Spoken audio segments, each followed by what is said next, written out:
This podcast is sponsored by Absolute Inclusivity. So ladies, gentlemen and variations thereupon, this is your safe space and this is Modern Escapism. No, I'm not having that.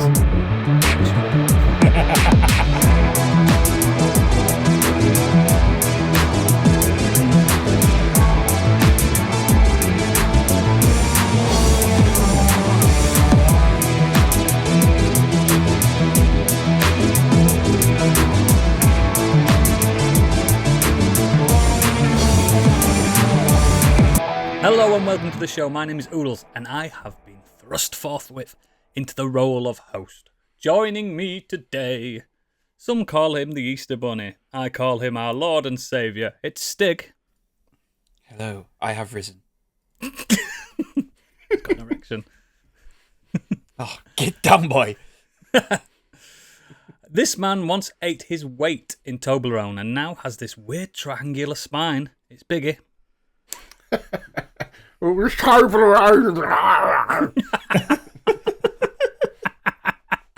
And this lad would rather have a bag of crisps or a cheese board. It's Gadget. Yeah. You just don't seem like a chocolate man to me, that's all. No, I have had a little bit of chocolate today, but no. Generally speaking, don't have a sweet tooth. Speaking of which, our little chocolate bunny Candy is away today, probably doing Jesus things or something, because it's Easter. I mean, she's at a ritual. Is that what she's doing? Oh, she's off to see Ghost, isn't she? Yep. She's off to worship Satan. She is. Biggie, this episode is not sponsored by Toblerone. Put it away. It could be. As if he actually had one, though. As if he actually had one. As if he knew. He's got the best one, the white one. How's everyone's Easter been, if you celebrate it? It's been nice. Yeah. Yeah, mowed the lawn, been out in the sun. Little bank holiday weekend. Oh, love a little bank holiday weekend. Delicious. Bit disappointed again, another year on, and Jesus hasn't returned, but we keep waiting. Well, give him time. I mean, is Jesus supposed to return like a second time? He already returned once. If he brings chocolate, yeah. Yeah, fair enough. He laid the eggs for us, Gadget. Did he? Oh, okay. Yeah, he dropped trow and laid eggs. Fucking I have some sad news before we crack on. Oh no. Yeah. This comes off the back of this year's Biggies. Oh dear. Had some tragic news. I've received this. I don't know why I've received this. It's a bit weird why Stig would get this, but it says it's from the office of Walker McCoy. Oh no. What's happened It to him says, now? it is with deep sorrow and no small amount of surrealism that we confirm the untimely passing of Walker McCoy. Oh Beloved personality, consummate showman, and legendary risk-taker in both fashion and fate. Mr. McCoy departed this world on the evening of the 2025's Biggie ceremony. In an incident that can only be described as both tragic and deeply ironic, Mr. McCoy was fatally struck by a large golden statue that dislodged from the stage upper rigging during the event's climactic musical number. Witnesses report that his final words shouted over the roaring applause were, "This is going to look so good in the obituaries." Walker McCoy lived as few dare to, loudly, unapologetically, and occasionally underneath falling objects. His life was a performance, and he exited with the same theatrical flair that he brought to every red carpet and office holiday party. Details regarding the memorial service will be announced in due course. In the meantime, the officer Walker McCoy invites you to honour his memory in the spirit he would have wanted by wearing something fabulous, causing a little chaos, and refusing to read stage directions. That's heavy, that man. That's heavy. Yeah. He helped us launch this podcast. He was a problematic character, like cancelled many times, imprisoned many times, but still a consummate professional to the very end. He has faked his death before. I don't know. This was live on stage in front of an audience, though. Yeah, not this time. I have been given the invite to his funeral, so are you guys going to be there? No, I'm washing my hair. It depends what it is. Right, yeah. That's true. Well, I'll go anyway. I'm never seen in the same room as him. Don't know why. You can't go at all, Stig. You and him didn't really see eye to eye. No, didn't even introduce me properly at the Biggies. What a twat. No. Weren't you in charge of erecting the statues at this year's Biggies, Stig? Did you do something with the statues? I have. What are you implying? I don't know. Most foul. I've had a very slack month at work of doing nothing, so probably. Murder was afoot. I genuinely, but I have done nothing because obviously I'm moving jobs. I passed on my work on for 3 weeks. I sat at a desk and did nothing. I've done fuck all. I've just had 3 weeks off and got fatter. But at least you could stay home and like play games and do stuff. I've done a lot of that. But before we get into that, it's time for Biggie's breaking news. You may already know, but he doesn't, because it's time for Biggie's breaking news. Finally. So, this week, PS5 favourite Astro Bot earns five more awards, including the GOTY at this year's BAFTAs. Yes. Okay. Okay. Yeah. I was just waiting for some sort of reaction, but nothing so far. I shall carry on. Are you ready? Well, anyway, including the main Best Game Awards, Team Asobi Classic also won the Animation, Audio Achievement, Family, and Game Design categories. Nice. I can see that, especially Family and Game Design. Just game in general. I can see. Like, I loved it, but I can see why some people would prefer something else over it. I still haven't given my thoughts on it yet. I just started it this week. Thank you to you both. Is it going to you, After Gadget? Nah, I've got too much to play. Right. Okay. I'll play it at some point. He's got too much to edit, he means. All he does is edit things. Different projects, different this, different that. And the man lives in like a studio editor. I know. If only I didn't have a job sucking 8 hours of my day every day. Boo, jobs. Boo. I could be happy. Boo this job. Let's get rid of jobs. I'll tell you who else was happy was Sony, because they also won the multiplayer and music categories by the way of Helldivers 2. Makes sense. The music in Helldivers 2 is fucking great. It's hilarious. It's so tongue-in-cheek, but it still makes... fanfare whenever you do a drop. He still makes like the hairs on back of your neck stand up. I'm not even American. Oh, yeah. And it makes me feel proud to be American. You want a gun? You want to go put some freedom out there? Right. You want to live forever? Absolutely, I do. Absolutely, yeah. That's well deserved. I could go back to that game, to be fair, but has it lost me in the wayside now? Maybe. Could be impenetrable. Another big winner on the night was Still Wakes the Deep, which won awards for performance in both lead and supporting roles, and was also voted the best new IP. Stick said it was a bit crap. No, the writing's really good. So, like, obviously, if it's won, and performances are really good. So, if it's won awards in that, I get that. Best new IP? Oh, I guess IP is not franchises. It's No, remember? Yeah, we should remember all too well. Yeah, it's fine. I enjoyed it, but I don't know what other new IPs came out last year. I'm not paying 30 quid for it. Well, I will tell you, because British Game was won by Thank Goodness You're Here, which you rather shit all three of you have played, I preferred that. Yeah, I preferred that. I'd say that was better, but debut game was won by Balatro. That could have also won new IP as well. Yeah. As could the winner of narrative, Metaphor Refantasio. That could have won best new IP as well. Yep. Good game. Yeah, I'm a bit surprised just naming those three games alone are all better new IPs in my opinion. Yeah, I think so. Like, we will get another Metaphor, definitely, because I've finished it. I've seen the ending. We will get another one. It's sold bucket loads. We'll get Balatro 2. But, like, obviously, like, Still Wakes the Deep is more my type of game than Balatro, but I just know that the love and the accolades that game received, that I would have thought that would have been ahead of it, but...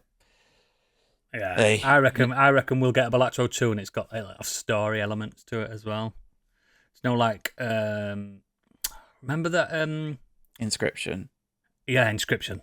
Thank you for pulling that, because that is a card game, but it's got more to it, and I reckon they could do a Balatro with that. I mean, it all depends what Local Thunk wants to do. He might just want to keep updating. He might just want to spend his money. Yeah, he might just go one and done. Yeah, might just want to go buy an island somewhere. I did love when Bellatra won it with Ben Starr dressed as the clown Jimbo. Yeah, that was funny. Going up and just being weird. I fucking love Ben Starr. Anyway. He's such a He beautiful seems idiot. like a weird guy. in the best way. You should watch his D&D podcast, Natural Six. He's just out there. The man's not I on this planet. I reckon we could reach out to him and get him on this podcast. I reckon he'd do it.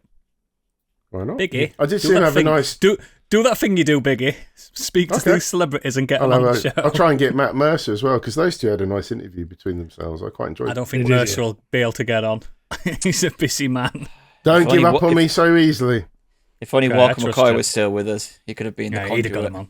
He could have I've got Obama coming on next week. Remember, it's Biggie. He can get people on this show. He's done it before. He'll do it again. Imagine. He just said, get Obama on. Imagine that. Obama's breaking news. Barack's breaking news. Oh, yeah. We were like, sorry, Barack, Mr. President, sorry. We can't talk politics at all.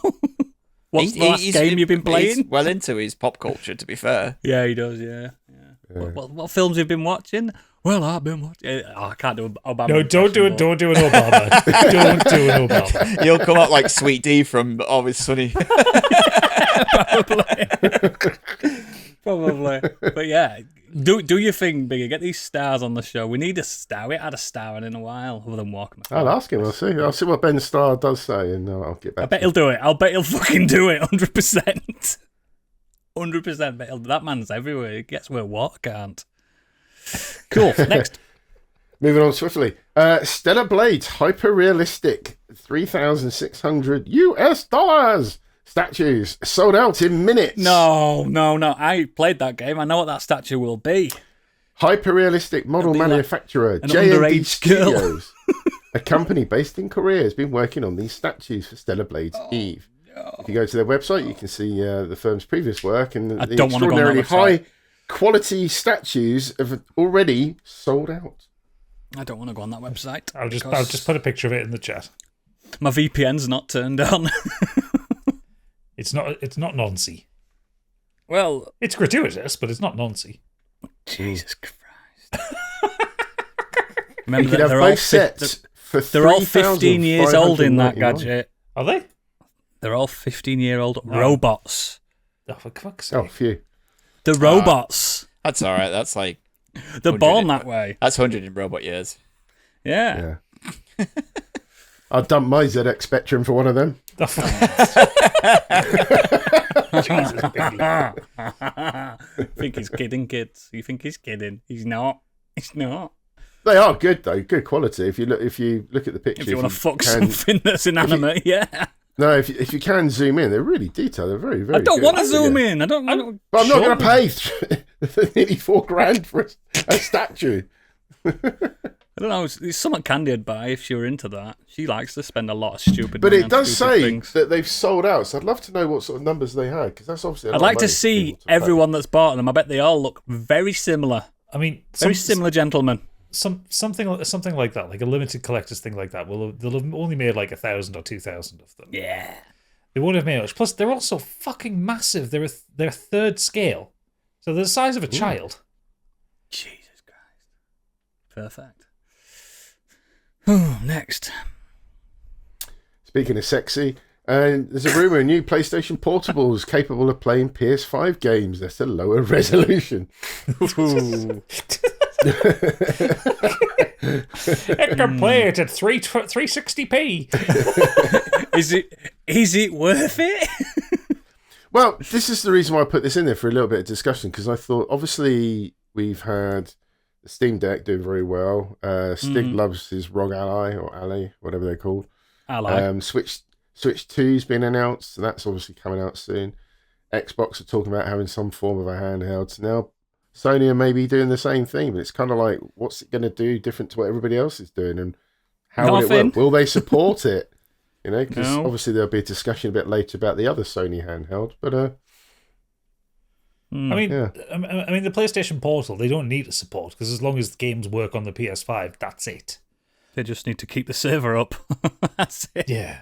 Yeah. But I don't know if Sony have the guts or the willingness to get back into. I don't think they've got the bollocks to do it either. I don't think they've got the bollocks to do it. I think they're sat there in and board going, we should. I don't think we will. I mean, they've already abandoned the PSVR 2. Oh, that is definitely, that is just bloat nonsense. That is scrap. Yeah. That is junk. If you're going to get a VR thing, get a Meta. Yeah. Christ. At least the Meta do works. And gets games. It does work. It works really well, actually. But I don't think Sony have the appetite for another portable. Hence why they need to. Hence why they did the Portal. Yeah, I don't think they need to. But we'll get more on the Portal later. But there's all this rumor that Xbox are going to release their own portable thing. It's not. It's a fucking. They'll put a sticker on it. It's an ally. No, it's going to be an ally with an Xbox button because it's Asus that are making it. Well, I mean, I think personally that's a smart move because some Xbox fans won't know the difference. Yeah. Look, I'm going to get this Xbox handheld. They'll not know that Stig's had it for 2 years by that point. Do you know what I mean? They won't know that. Yeah. But Stig was like, I was here before it was green. But with this kind of market of portable PCs now that are out, like the Steam Deck and the Ally, there's no space for Sony to get in there. Like Nintendo don't do it anymore. They've got the Switch. They're just combining the two things. But the Switch, I don't think there's any. The Switch is the Switch. The Switch is going to sell regardless. Like how are Sony going to penetrate that market when they're closing half the studios that they've owned over the last 5 years? And when Sony are already crushing home console, but not isn't it? But not home console software. No, definitely not. Fucking what software? Wasn't it Yoshida who said that Sony struggled when they had the PS4 and the Vita running together, that they couldn't support both? That's why the Vita failed. So are they going to have They had to make a sacrifice. They had to make a sacrifice, and they sacrificed the Vita. Is it going to be a PS6 and a handheld problem all over again? Yeah, it will be a problem because it'll sell initially, and then, as Gadget says, it won't be supported. It's just not what they do. They're worse than any other company I've ever known for support. Ever. Well, no, Google are worse, aren't they? They destroy everything. Google are shocking. Yeah, well, Google just destroy everything. I mean, at least Google have the manners. Here's our new item. Refunds available immediately. At least Google have the good manners to actively kill it off rather than just let it die a slow, painful death. Google. I used to use that Google Spaces, that Google Plus thing. Remember that? Yeah, Google. I like Google Plus. I liked it. And then one day I clicked on it. Gone. Didn't exist anymore. Shame. Anyway, guys, this week I'd like to talk about my new Stadia controller that I bought. Hey, you can use it for Steam, that. You can actually use it for Amazon Luna. Can you? I think so, yeah. Wow. Next. Speaking of failures, Xbox. And the option to stream your own games to your console feature is now available to all awesome. via Game Pass Ultimate. Fantastic. That's really good. Yeah. It's really We good. covered this last year, and the option is now available. PS Plus, the most expensive one, lets you do that as well, doesn't it? No. Yeah. No, it lets you do a selection, doesn't it? Lets you do a selection. What not your own stuff. Yeah, the Xbox One is just whatever you've bought. Yeah, that's really good. That means your PlayStation stuff's Plus going won't into be too far behind. It won't be. That means your stuff's going into some server somewhere, doesn't it? Yeah. And means that's really good. That's really good for a consumer, that. Means I'll be able to play 2006's Prey again. Yeah. Because I bought that. I bought Red Dead Redemption on the Xbox 360 the last Christmas that the 360 was like before the new one came out, because it was like £4 in the sale.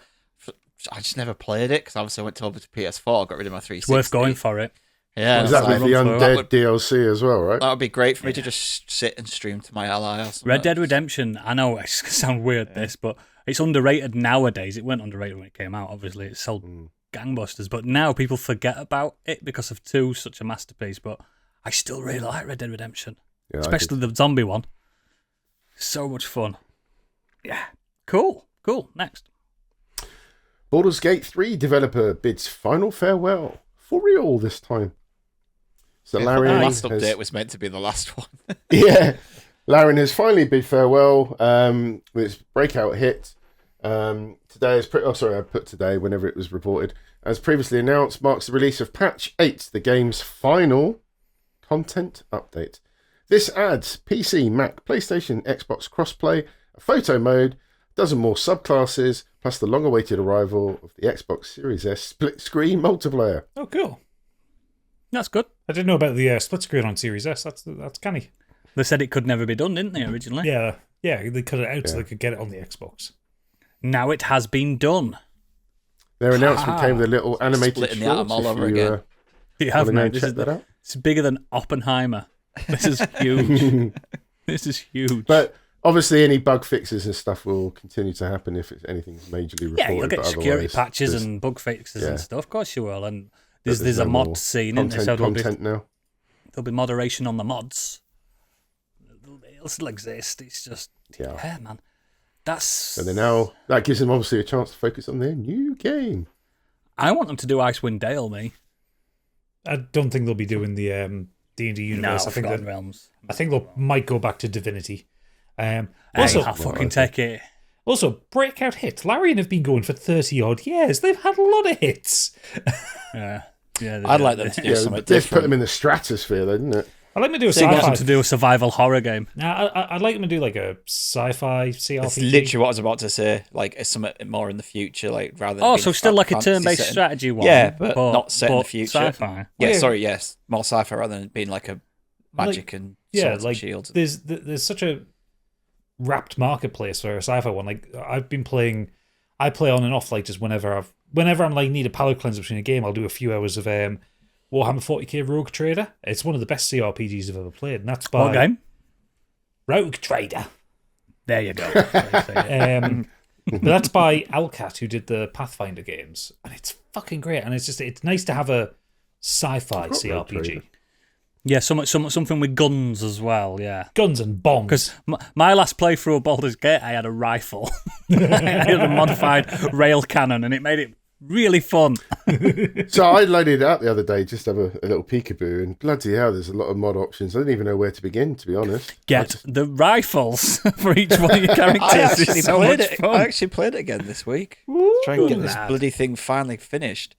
The other games just got in my way. Weirdly enough, I was like looking at the Dark Urge. I was looking at the book that I had with the Dark Amethyst in it. I was like, oh yeah. I was like, what the fuck do I do with this? I was like, I've had it since Act 1. Anyway, literally in that playthrough, I found where you, just by chance, I was like, oh, there's a door here. I was like, oh, I'll lockpick it, walk in, speak to this dude. I was like, oh. That's my book. Yeah, there's a mission to see this one out. There's a lot of stuff like Act 3 is the closing act, isn't it? It closes so everyone's much. quests. I was like, oh, I've done loads here, and I've done loads here. I've done the sewers and I've done the above ground. Yeah, and then I was like, oh no. And then I got to the Undercity and I was like, surely this isn't massive. Yeah, it's massive. There's fucking loads everywhere. The thing is with that game, man, I've Some done bin every wants ending. my blood because it's going to explode or something like. It's just... Yeah, I've done every ending in that game and I still can't decide which ending I like best because they're all really good.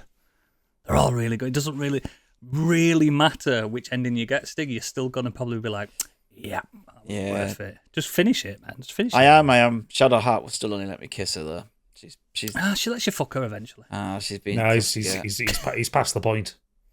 Oh, has he? Yeah. Oh, she got blonde hair already.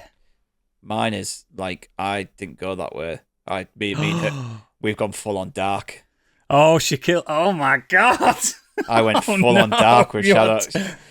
I did something, and she got pissed off, and she went, "I'll never forgive you." And it said, "Shadowheart has left your party for good," and I saved Scum. I did what she wanted, and I did what she wanted me to do.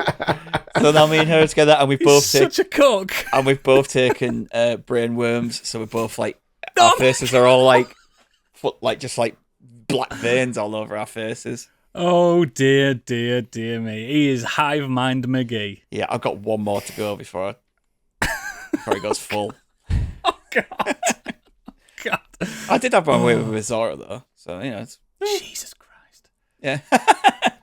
I had my way with Emperor, mate. Don't worry about that. Next. The thing is about that is, sorry, I know this is not a Baldur's Gate chat, but Shadowheart was just like she caught us, and then she was just like, Well, she basically said, I suppose I haven't given out yet, and you do have urges, so you might as well. I was She like, doesn't get jealous when you go to that brothel either. yeah. So I was like, yeah, She fine. don't care. No, she don't. I banged the Gif Yaki in the first hour, whenever it was. She came on well hard, I was like, fucking hell, right. She did with me. I turned it down though, and then she got pissed with me. First time I did that, I slit her throat by accident. Isn't it funny how you can play that game and if you don't, like, you might not even release Shadowheart, and that's it. You could just, Yeah. you might not discover Gale in the portal. Yeah. Or you might chop his hand off. Let him die in the portal. The moment Gadget told me Minfire existed, I went, that's me now. That's me. I forgot. Minfire is I always great. forget Gale as a character because I refused to give him my magical items because I was like, no, I want these for myself. And he got pissy He only and wants left. 3. I know. He only needs 3. But now I have a chest full of magical items. I was like, oh, probably should have just given him some. Anyway, What next. Game of the year next. Over to the world of film and TV, a certain movie called Minecraft has hit all the box office records. Smashed it I've out seen the it park. 4 times. Yeah, Warner Brothers and Legendary revived the global and domestic box office with the Jared Hess directed Minecraft movie, which saw 100. Jared Hess directed it. As of when this was reported, 163 million dollars. I can't say that the right way anymore. US Canada American opening. $1 million. Yeah, 150.7 million US dollars abroad and 313.7 million US dollars worldwide. I didn't know it It's was in Jared more Hess, than that, I Napoleon think. Dynamite director. Mm-hmm. I love Napoleon Dynamite. Now. There's some figures here. I'm not going to go through the whole list but- because there's By actually a lot. the way, current total box office, because that news story you've got is probably a few days old, is $720 million Minecraft. on a budget of $150 million to make. So you need just So make, I won't make a reveal- meme. Did you hear about the popcorn spike because of that film? People were buying it to throw it, and it's made cinemas a lot of money because no one buys popcorn. And made all the staff fucking miserable. Yeah, probably, but they've made yeah, loads of money because kids have been throwing. I don't know why they're throwing popcorn. It must be part of. Because they're idiots. Oh, right, kids are idiots. I hate kids. But yeah, the domestic box office, it had the biggest opening year to date, ahead of Captain America Brave New World. Had a record opening for a movie based on a game, outstripping Super Mario Brothers 3-day cumulative of nearly 150 million US dollars in 2023. It's Jack Black's biggest domestic opening. But he's buzzing. And Jason Momoa's too. Don't take much for his biggest opening. Jason No. Momoa. What's he Batman got going up versus against Superman. Aquaman? No, Batman versus Superman, Dawn of Justice was his. He's in that for a second. He's in it for literally on a CCTV camera for a So second. this is what's wrong with our culture and kids. He's in June, and it's still not even. That's like his best film. Easily. It's beaten Barbie for biggest Sunday of all time. The only film in box office history to open to over $50 million and see no drop on the Saturday. Instead, it rose by 4%. Beetlejuice drops at 0% from Friday to Saturday and only opened to 41 million. That's what happens when you become a meme film. There's no accounting for taste in the world, is there? It's just everyone started doing the trend, didn't they? Yeah. International box office, the number one video game adaptation in 38 markets, including Spain, UK, Italy, Australia, Brazil, Spain, I think we've Poland. given it enough time now, Biggie. What you're telling me, Biggie, is it's a hit. Yes. Like the Borderlands film before it, I will probably never watch this, and I will happily die knowing I haven't. Yeah, you're not missing much. Although I did find out who the pig in the crown was. When I found that out, I thought, It's Technoblade, isn't it? yeah, I thought it was really. What the fuck's Technoblade? So Technoblade was a one of the few YouTubers around Minecraft that wasn't a nonce, and that had a really positive following. Good bloke. Yeah, and he contracted a really aggressive form of cancer a few years ago, Oh, fuck. and he did sad. That's why he calls the pig a legend. His character's a pig with a crown. Yeah, and that was Technoblade's profile picture, a pig with a crown. And he passed away. And I remember, like, I didn't watch Minecraft stuff, but I remember reading the story about Technoblade, And yeah, he had like a really sweet kind of last message thing that his dad posted after he passed away, and it was just shit. There was a lot of people mourned him for quite a long time. So I think a Minecraft movie having something for Technoblade in it was a very sweet thing to do. Yeah, I didn't know when I Dare was. I ask if he had a chance to see it before he died, or No, he died. He died like years ago. About 3 years ago, he died. Okay. It's nice that someone in the creative process of that film knew its audience. That's really nice. It was the boy, the lad in it. So the young. Oh, we knew about it. The actor in it, yeah, he wasn't in it at all. Like that wasn't part of the script originally, and he just said, And he said, this, "Put him he in." said, listen, there's this big streamer who had a huge community. He was big in the Minecraft world. He passed away a few years ago. Could we do something for him? And yeah, you might have seen it. There's that moment where the pig walks across. I have. And he says, "That's a legend." yeah, he says, is that a king? He says, no, that's a legend. The video of his dad like posting that is it's really gets in your throat, doesn't it? yeah. His dad, like, you know that meme where it's like, "Are you winning, son?" Like, so he knocks on the door. He's like, "Are you winning, son?" And he goes in, and his son's not at the desk.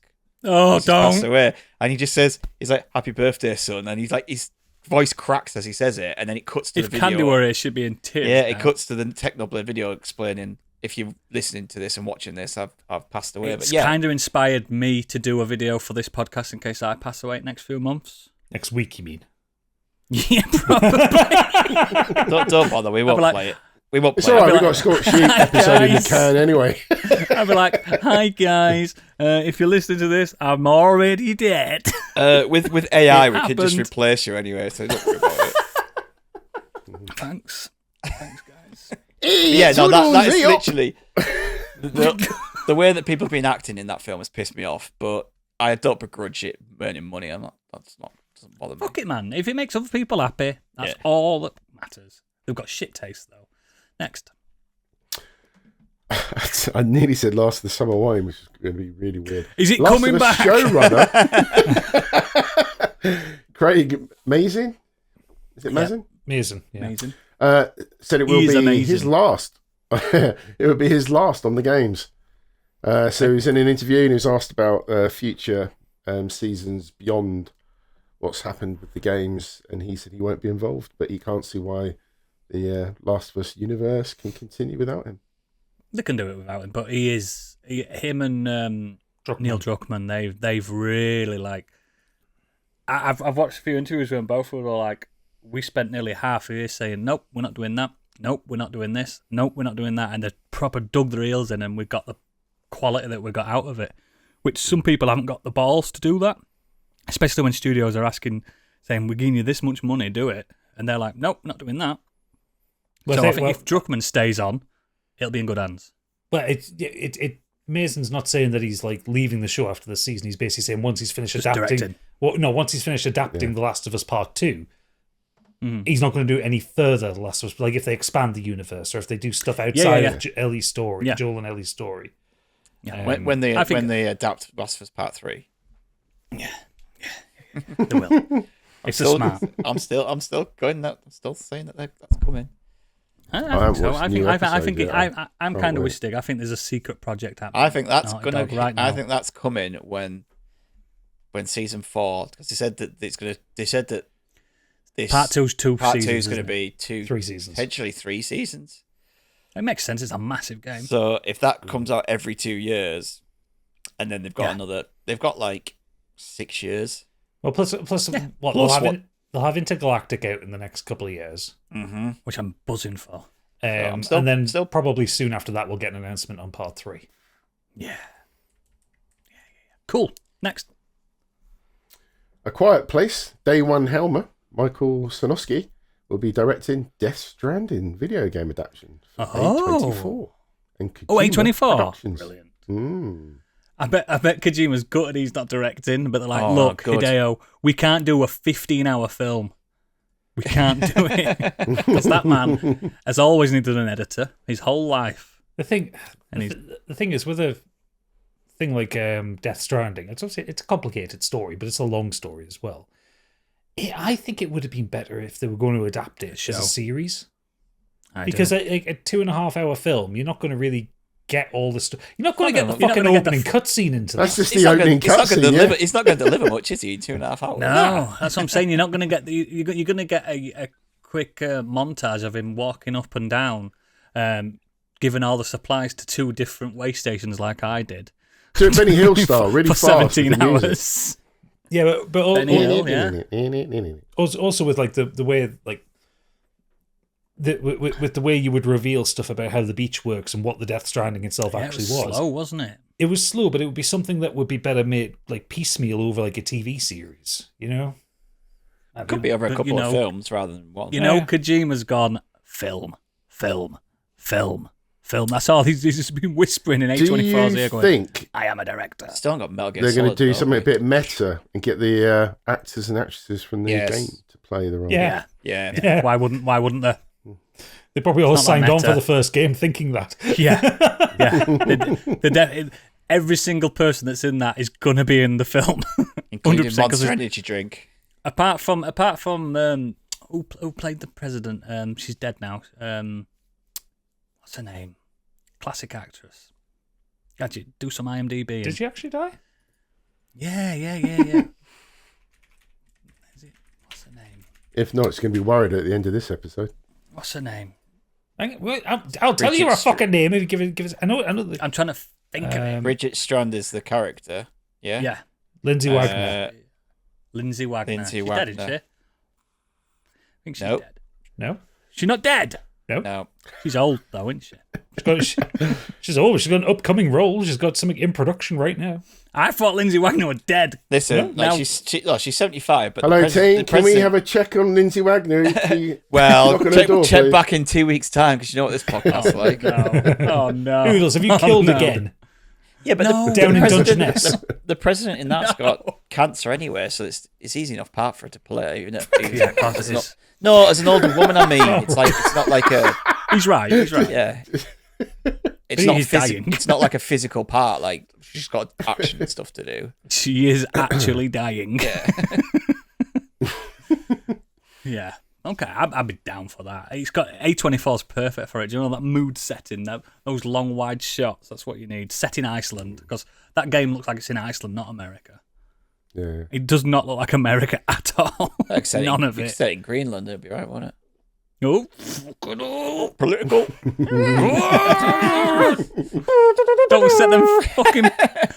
Don't set them fucking penguins off from that island that they're invading. You've seen them? Yeah. They're ready then. They're going to war. Next. The Oscars adds Best Stunt Design category. Finally. 2027. Fantastic. This is great news. Especially after watching The Fall Guy other week. I was like, yeah, you're right. These get no credit, these people. This is No. this is great news, knowing that the Mission Impossible franchise finishes this year. Ah, yeah. Because it would be Tom Cruise won't every get year one. winning it. See, I don't think it's going to be person. It's going to be team. So Teams, yeah. It'll Yeah. be this team, that team, yeah. The other team. Yeah. Green team, blue team, red team, yeah. I'm actually great. I hope they don't just talk about it.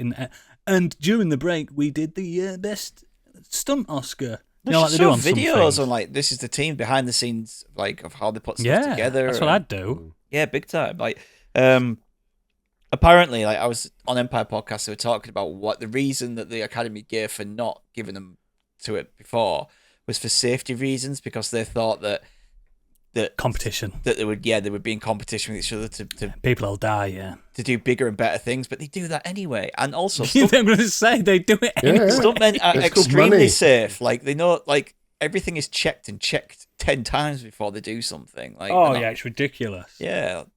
But yeah, it's I about think it's time. brilliant. But let's not forget which award ceremony gave stunts their due course first. The biggies. That's right. Yep. The biggies. Pioneers, some call us. Next. Threads reboot confirmed as adolescence team adapts the cult hit for TV. God, I miss when TV was uplifting. Have you seen Threads? It's I so haven't seen this depressing. yet. It's so depressing. I had to watch it in school, man. Yeah, I had to watch it in school. I was like, is this happening? And teacher's like, it will. I'm like, what? You're not supposed to say that. You're not supposed to say it will. Fucking hell, still not happened yet. That's awful, that. especially as it was set near where I live. Ugh. Ugh. What an awful but important film. Next. I must watch it. HBO reveals first part of the Harry Potter TV cast, including Dumbledore and Hagrid. Didn't we already know Dumbledore? They announced on Monday. You did, John yeah. Lithgow would play Albus Dumbledore. I think we covered that last time, sorry.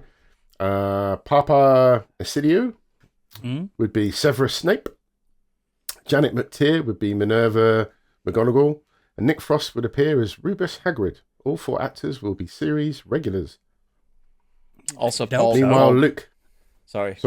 Getting on to it. Meanwhile, Luke Fallon was announced to play Quinnis Quirrell and Paul Whitehouse to play August Filch, both in guest and recurring roles. Paul Whitehouse's Filch is good. That's good. He's just got to put on his old Cockney voice, isn't he? You're right, Potter. You're right, Potter.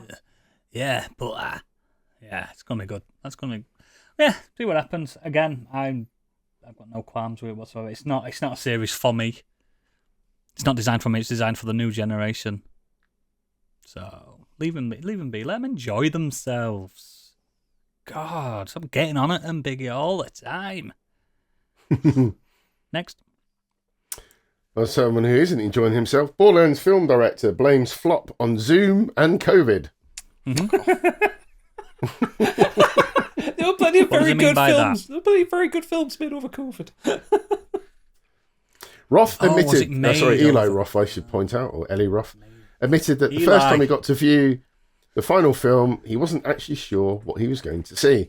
This is because Roth had already started work on another film, and Deadpool film director Tim Miller had taken over the Borderlands reshoots. He went on to say, I was doing Thanksgiving. It was also the kind of thing where like, wow, this is the first time I'm going to see a movie, sort of being like, okay, I directed this. What happens? That was kind of an experience, like never had that before, he said. Did he not know as he was filming it and watching the actors do the scenes? Clearly. I Fucking can't. hack. Man is a hack. I can only say that one Eli Roth film I enjoyed, and that's From Dusk Till Dawn. I didn't really like his. He's not Eli Roth. That's trilogy. Robert. That's it's Robert Rodriguez, isn't it? Eli Roth's Hostel. Hostel, that's it. Yeah, Hostel. Yeah, that's the one I actually meant. Hostel, the nasty one where he cuts his ankle. Yeah, I liked Hostel. I'm just looking at his work here. He's not very good, is he? Probably the best. He did the other Tarantino one though, didn't he? Did Grindhouse. He did Grindhouse. one of the shorts for Grindhouse.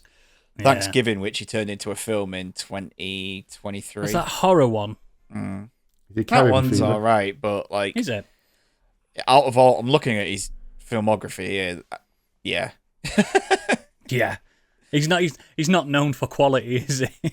No, when I heard he was directing, I didn't have much hope for that movie straight away. I didn't have any much hope from the IP. It seemed. I'm not as down on Borderlands as Oodles is, but like generally speaking, when it was announced that they were making a film, it just made me think, why? Like, it's not something that works in a film. But it's would Jack be better Black as animated, to be Claptrap. honest. A cartoon would have worked. Yeah, like and I still animation. Shit.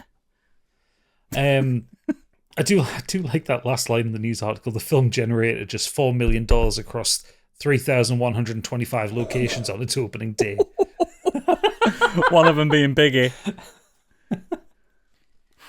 He day one it, Biggie. He was like, "Where's the queue for everyone dressed up?" He went in dressed as Claptrap. Oh, it is Claptrap. He went in.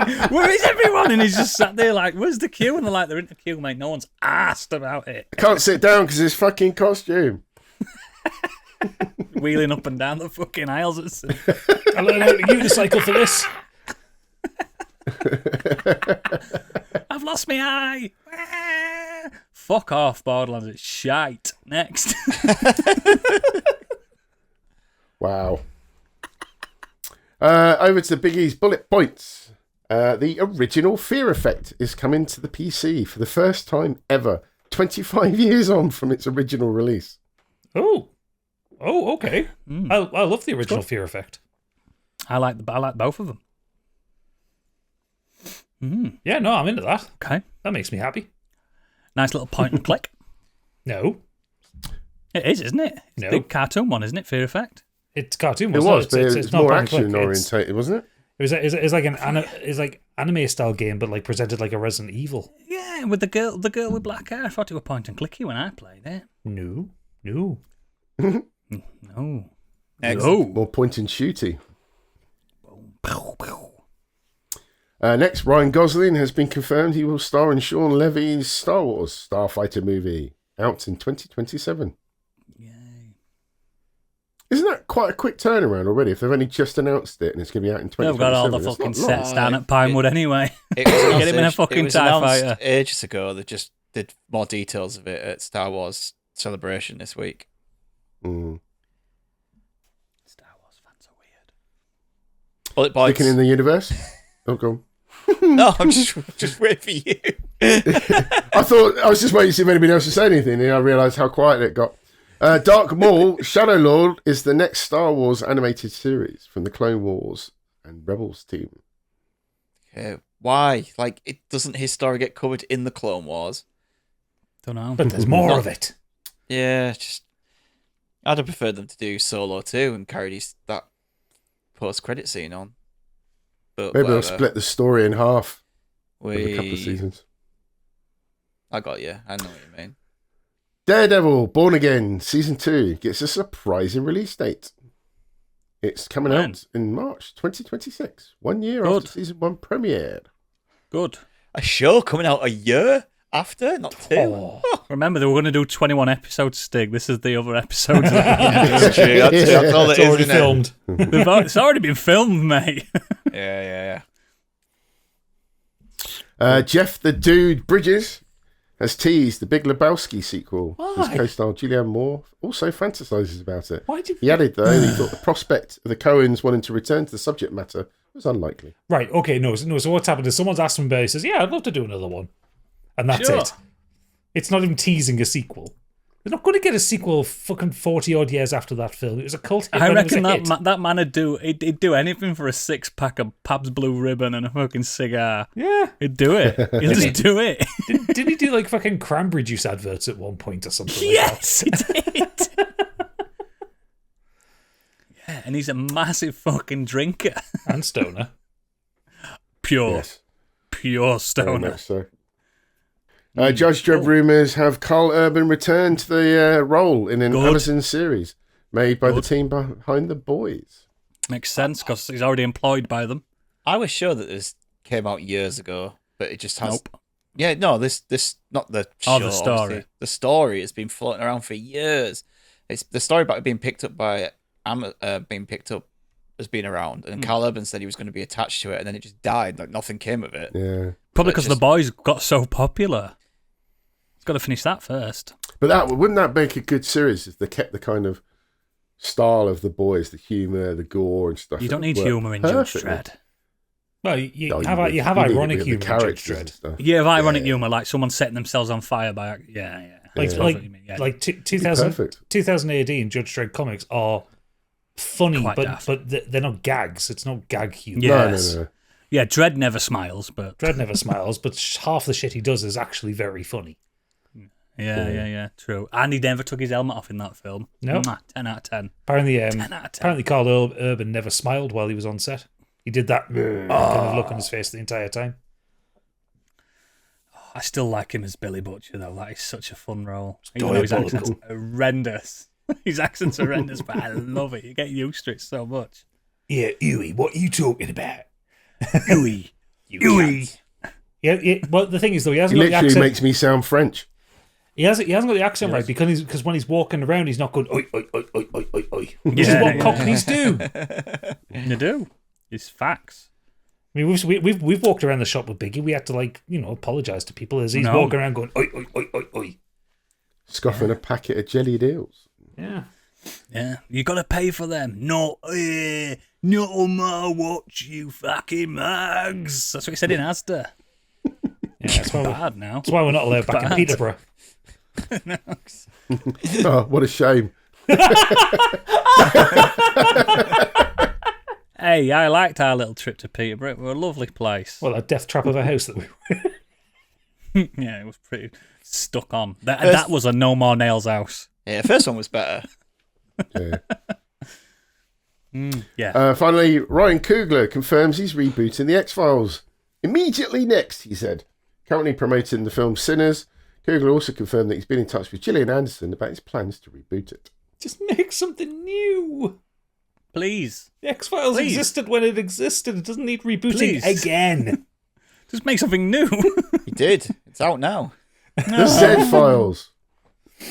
Oh my god. Remember when they did the Lone Gunman spin-off? Mm. That was so poor. What you mean, the one that predicted 9/11?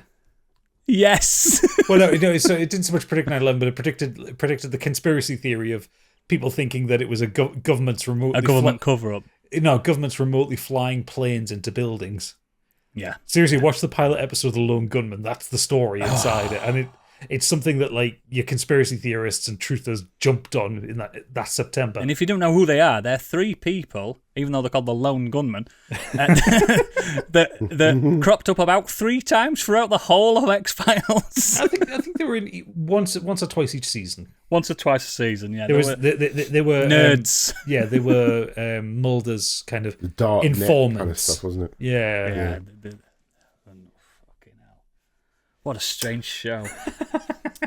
Not as good as Millennium. Who remembers Millennium? I love That it. was a show. It probably Millennium hasn't aged well now, but I remember it. No, it hasn't. Chris Well, Carter. over to the weird world web. China hosts the world's first half marathon race between humans and robots. Did the robots win?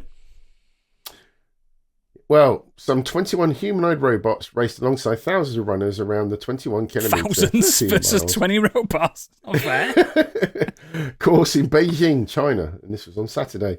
Some of the robots that took part were as short as 3 foot 9 inches, Stig height, whilst others were as tall as 5 foot 9 inches. Cheeky. That's tall for China. That's not racist, by the way. I've been. They're all short. They had to resemble Come on, humans empty air.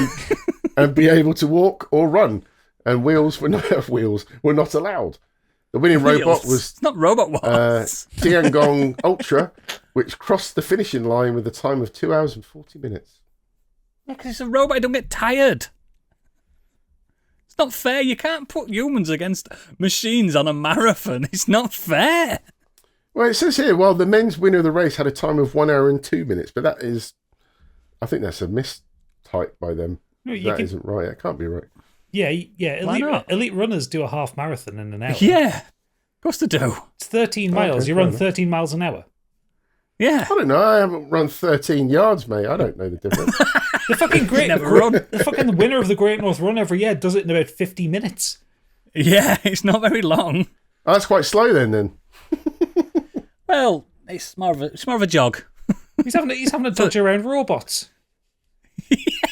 Isn't this how Rise of Someone the will do Robots like started? this. And they're going to get into boxing next, and then it's going to be a robot. What if one of them fighting league? robots continued running and didn't stop, and you can't Forrest Gump it, like stop, and it's like it just shoots its way out of fucking stadium. The guy in charge of the winning robot said he added that the robot's battery was changed 3 times during the race. One robot fell at the starting line and lay on the ground for a few minutes before getting up and joining the race, whilst another crashed into a railing, causing its human operator to fall over.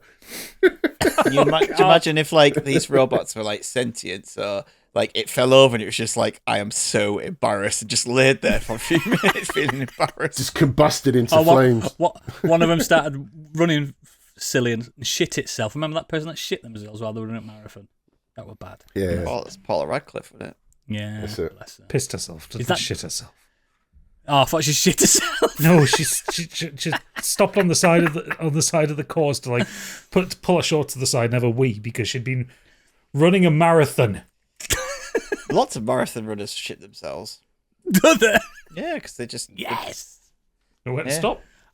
I have I to shit win at all myself when I was costs. asked to compete, let alone do it. Well, also doing that level of extreme exercise also kind of does funny things to your body anyway. yeah. Absolutely. As I'd know, being the I just all I athlete can that think I of is am. when I see these like robots and stuff is that clip of when they were doing like playing football against them and someone takes a shot at that robot and it goes Yeah. past them and then it goes and then Yeah. it does the dive to the side. yeah, I've seen That's that. like me in goal. Yeah, they're all modelled after you, these robots, aren't they, Biggie? Yeah, I nearly sharted trying to open a tub of peanut butter. No, that's what's making me shart, eating too much peanut butter, mate. That's the end of the news. Blessedly. I think we should end it at that, to be honest. We should end the podcast forever at that. That's a moment that'll go down in history. Biggie shot on his way back to his home planet. So me and Stig have done fuck all this last few weeks, so we've got loads to talk about. And I'm sure you two have got stuff to talk about as well. So let's just crack on with what we've been up to, because there's a lot to get through. And we'll start with Gadget. Ooh, me first for a change. I know, I will mate, stop I fancy Gadget it. there, actually. I will go first, because I really have, and it pains me to say. Have you had a Biggie I've fortnight? had Biggie weeks. I have So literally He's also had half stealing term. the show I've been and so producing. busy. I'll just tell you, all I've done is literally started Astro Bot, which I mentioned. Really liking Yeah. it so far, but it's great, Yeah. but I haven't got my teeth into it yet. Mm-hmm. I started the blueprints for literally an hour and walked away. Line of Duty, the TV series, I did a rewatch, and I'm up to You're wasting your season time with 5. I love it. And going through a Succession rewatch with my wife, still up to season 3. But that literally has been my week, I'm afraid. Right, you can go now then, pal. Cheers. Fair enough. Thank you. Very much. Well, Thanks shall- for being a shall- guest. Get Shall I yourself carry At least on we'll then, finish on a Oodles? positive. Get your son off. Go on, Gadget, man. Okay. Do your job properly. So a few things. I'm now on to the 3rd Dungeon Crawler Call book, and I'm just You powering enjoying it through then? it. Still, I'm really enjoying it. There's been one thing I haven't liked about this one, though, because I'm doing it on Audible. And the company that does these ones, they put a bit of extra effort in, so like they'll get guest voices in to do certain characters and that. And this third one, for like a chapter and a half, had a guest voice actor of I don't know if you've heard of him. He's a YouTuber called The Critical Drinker. Oh, God. He's a far right piece of shit. Fucking hate him. I hate it, and he's such a bad actor as well. And how critical is it? no, it's like everything he was one of those that kicked off about She-Hulk because apparently women bad kind of thing. And Barbie. Yeah, did Women Barbie are as bad, well. but in a Michael Jackson kind of way. No, he's Woo, bad. Who's bad? He just parrots Women. far right talking points all the time and then disguises it as criticism. Everything's woke. Yeah. Yeah, Good. a piece of shit. Thankfully, he doesn't last long in the book, but it was just annoying. Like when Why his is he voice, involved then? it's like you say, it's the production company that do these audiobooks because this guy, They like this- to get people in, don't they? the Critical Drinker's People with trying clout. to like break into voice acting and doing films and stuff Oh, like okay, that. So. okay. But he can't. I was act. going to say, all the why time. have him in the first place if he's a dick? They do it all the time, mate. In some countries, they don't see it as problematic as others. Yeah. So, but however, after the Critical Drinker, the book continues to be excellent. So Cool. So it's just a chapter or so of that one that sucks. Carrying on with Mad Men, we're now into season 3. Oh, I'm glad you're sticking with it. I really love it. I do have some concern. You get why I push people to watch it now. Yeah, no, it's really good. I do have. My main thing is, like, Don Draper exists in this world, and just women throw themselves at him. I would. He's a good-looking man. No, He's a very good-looking man. It is, but it's a heightened version of the 60s. I get that, but like there's a scene, I'd sit in a cook chair and let my wife fuck him. there's a scene quite early on in the 3rd season where he's like, him and Salvatore have been hanging out with some stewardesses Oh, yeah. when they go to Baltimore, and like Yeah. and like he's told the stewardess like 5 times that he's married, and she's just flinging not herself bothered. at him. She doesn't give a shit. She's not bothered. He's from Yeah, Madison Avenue. He's a madman. Let's fuck him. He smokes on planes. The show is making me want a cigarette really badly. It's so bad, Does, isn't it? it really does. It's so bad. You sit there going, I'm going to quit vaping this month. You put Mad Men on. Nope. No, I'm not. I'm going to start And smoking. and I know it was like freeform smoking everywhere anyway back then, but it's just literally like every shot there is somebody smoking. You're just like, You know, yeah, they had to smoke herbal cigarettes on that, Yeah. obviously. They're doing production. And they all got like tonsillitis every season just from smoking these herbal cigarettes. Like there's no nicotine or tar in them, but it's still No, I smoke. did wonder how that works in movies and stuff Yeah. because I Yeah, just it's- thought, yeah, if you if can you're in a buy 'em, you heavy can buy 'em on smoking Amazon. role- You can buy them on Amazon. They're just herbal cigarettes. They cost like £3 for a pack of 400. They're not They're not expensive at harmful, all. because they don't do No, there's anything. They fuck all just in them. fucking ruin your throat. It's just smoke. Smoke's harmful anyway. It shouldn't be in you, but it's less than tar and nicotine. It tastes like shit as well. But yeah, so yeah, I'm still really enjoying Mad Men, and still continuing to want to punch Pete Campbell in the face. Oh yes, I mean, he's so annoying. I used to have a hoodie that at Pete Campbell's face and just the Ghostbusters, the stop sign with, and everyone used to go, "Who's that?" I'm like, "Watch Mad Men." Oh, I fucking love Mad Men. Oh, that'd be a good feature. People that we want to punch in the face characters. Write down. That'd be a good one. I mean, how can he treat Alison Brie like that? Honestly, Man's an idiot so much. So yeah, the main thing that I've been doing. Oh, sorry, I tried Blueprints out as well. I know Oodles will probably talk about it. I just didn't get on with it, but I'll explain that if Oodles talks about it. Yeah, same. I do. But the main thing I'm doing, I've started for my next YouTube video. And because the TV series of it is, I've started playing The Last of Us Part 2 now that it's hit PC. It's all right, innit? And you're playing it on the best place to play it as well. I am. Unlike when The Last of Us Part 1 came out on PC, this version works. It is unironically the best way to play that game. It's stunning. It's because this is the remastered version, and it's honestly, it's one of the most beautiful games. It's breathtaking, isn't it? Like, I'm not that far into. I'm in the first day in Seattle. I've just about 6 hours in. Good pace. I've just gotten out of the school. So did you play some? Did you do the golf? You've been golfing then, yeah? The golfing? Oh yeah, I've been golfing. You've been golfing, yeah? Okay. Yeah, that's cool. That's all I'm saying. Par. Yeah, I've been. No, you say 4. You don't shout out par. I don't know what you do in golf. Do I look like I can afford a golf par is club? the length of each hole, how many shots you're supposed to take. You don't shout out par. But that's why I'm banned from the local golf club, then, isn't it? I'm not surprised. Anyway, that I'm putting your penis in the holes. That as well.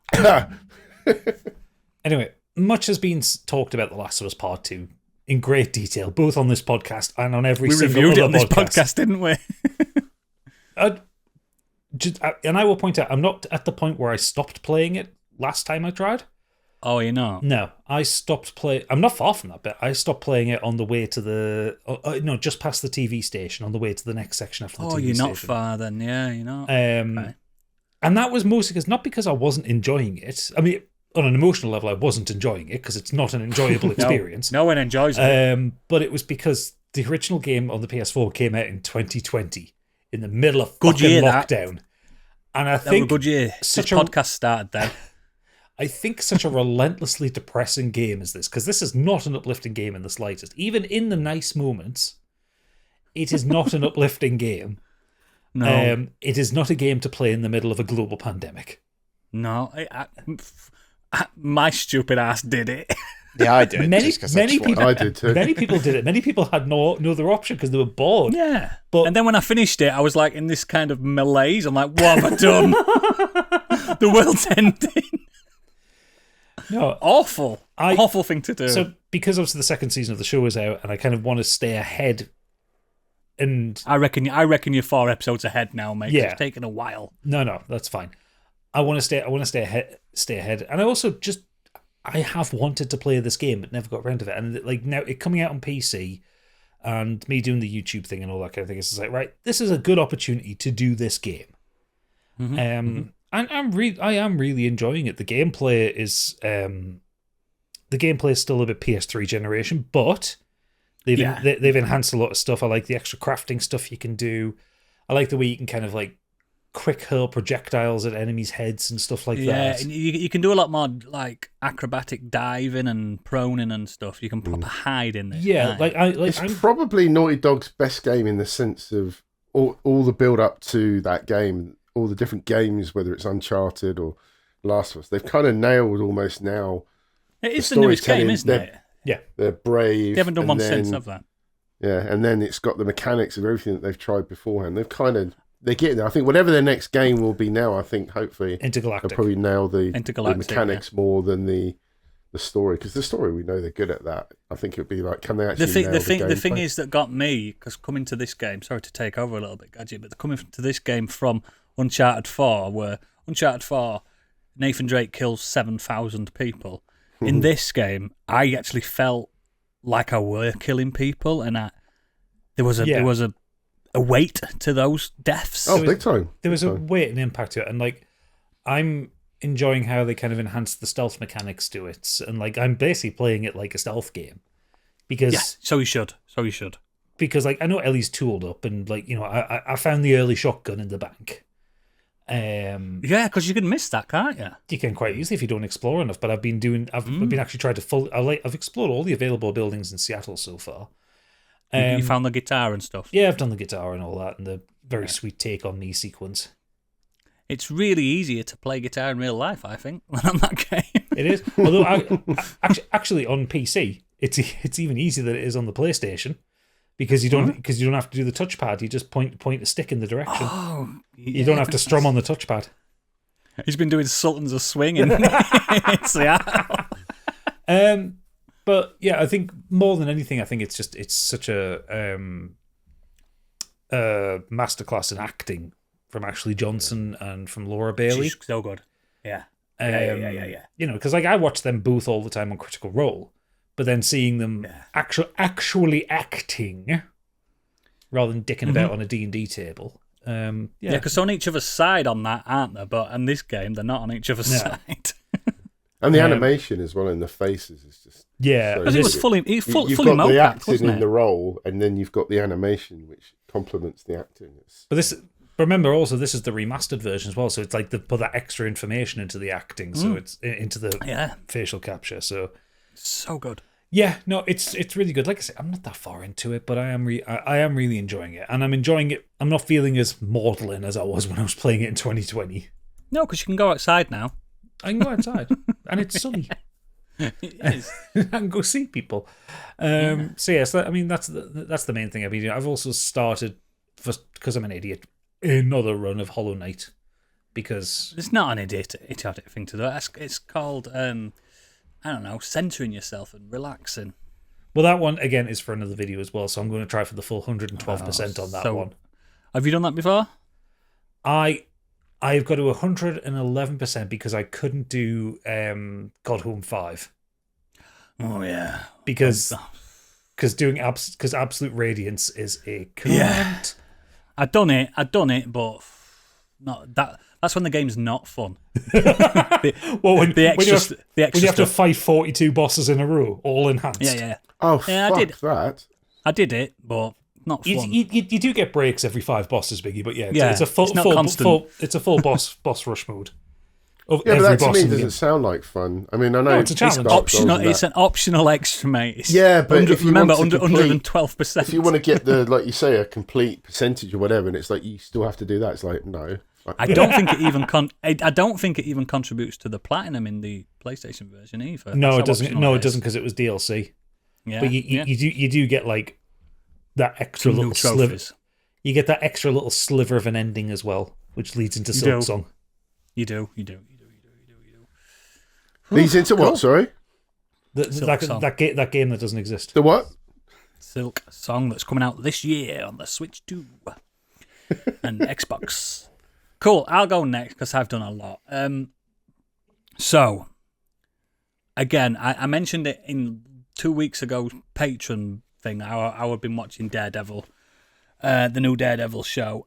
I just want to quickly tell the listeners that I think it's a 10 out of 10 show and everyone should watch it. I don't have to get into it. If you know the old Daredevil stuff, you know what kind of quality you're going to get. I think it surpasses that in every single metric. I think it's the single best Marvel season of television they've ever done. Ooh. I think it's. Do I need to go back and watch the first season to catch Nope. up with what happens? I don't remember anything from the first Nope, one. you don't have to do any catching up. You don't have to have ever watched it. Okay. It still plays on it. It helps if you've watched it because you won't be confused as much, but it's not that confusing. It explains a lot. You can probably find a catch up on YouTube somewhere. Yeah. I think it's utterly sensational and put a lot of faith back in Marvel for me in the MCU. I think that's how you do a comic book adaptation. Really, I genuinely think it's flawless. Obviously, Stig lent me Astro Bot, and I promised that I'd give you my review on that one. Unfortunately, I think it is a 10 out of 10. It's so easy to say.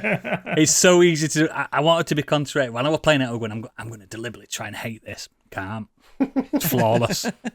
It's fucking phenomenal. I platinumed it in what, a day and a half? Yeah, It's the really only thing that I would say like is it's not difficult. Like At all. No. It's most difficult challenge. I've seen people on TikTok going, "Can you beat the hardest level in Astro?" I was like, "That was the hardest level. I did that in one go." The hardest one's just those The triangle, square, square, X and yeah, yeah. Yeah, I fucking floored it. It's worth it. You might think it's too expensive. Luckily, I got a lend off Stig, so it made it even better for me. But I think even at full price, you can still come away from it feeling extremely satisfied by it, because it's the proof of concept's phenomenal. That is the mascot of the PlayStation in my eyes now. I agree. I thought the freebie alone was a great game, and it showed all the haptic, and it was just fun to play. It was like, oh, this is cool. And I thought it was a great game as a freebie, and then them to make a full-blown game out of it. I haven't said this out loud yet, but I like this more than Mario Odyssey. Oh, I don't. Strong words. I think they're very, very, very, very close. They're both 10 out of 10 games, but I think I like this more. Could that just be recency bias, though? It could be, but don't let Miyamoto find out I said that. He knows my uncle that works there. He'll kick you out of bed. Oh, Do you think Xbox will ever do something like this? no. So, Okay. the main thing I want to talk about is a twofer. So, Blueprints, you guys didn't like it. So I just, before you start, I just want to point out that it's not that it just didn't grab me. I understand why people like it. I do not think it's a bad game. I know that I've seen a lot of people online say this is a shit game. It's not. It's not. It is not a game for me. Yeah, so. okay. I might give it. It's still got it on my ally. I think I'm on day 6. I might give it another few more days. So I need to make you aware that it's nothing to do with the days. That's just your attempts. I know. So it's not going to change just on another day. No, I just mean that like it might. A few more runs might just unlock a few things and explain things, and because there's a few puzzles I'm looking at and I'm like, I don't know what this means yet, because clearly this is linked to something else. Yeah, let me explain Blueprints as succinct as I possibly can. It is a roguelike, non-combat, extraction, Myst style puzzler. In the best way I can say it. It shouldn't exist, but it exists.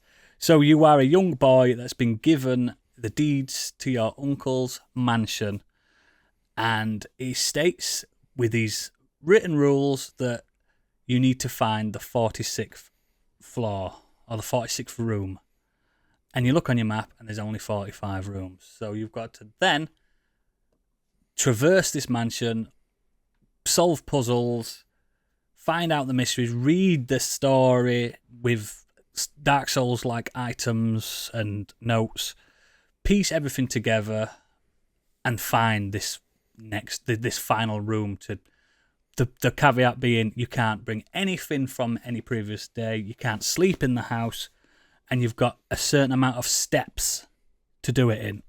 So, yeah, that's the basics of it. It's a first-person clicky game. There's nothing. There's no monsters. There's nothing to attack. There's nothing to get you.